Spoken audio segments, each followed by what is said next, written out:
Fiang mas pinili ang kapatid niya kaysa sa 100K.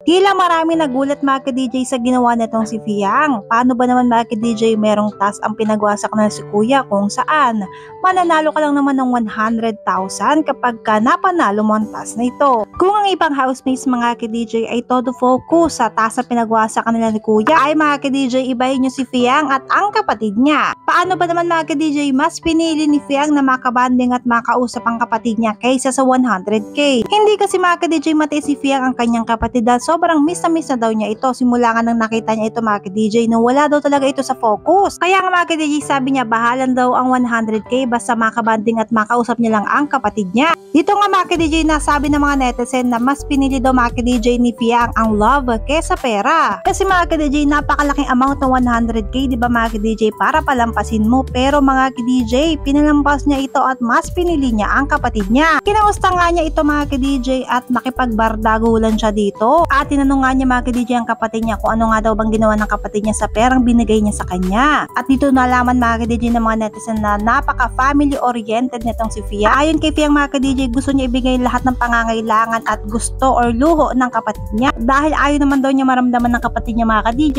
ang inggit sa ibang tao na mapapatanong ito bakit sila meron ganto, ganyan, bakit ako wala. Kaya naman mga ka-DJ todo kayod pala itong si Fiang. Kaya naman pala mga ka-DJ sa murang edad mas pinagpapala mga ka-DJ itong si Fiang dahil family first siya. Hindi lang kasi pamilya niya mga ka-DJ at tutulungan niya maski ang mga kamag-anak niya.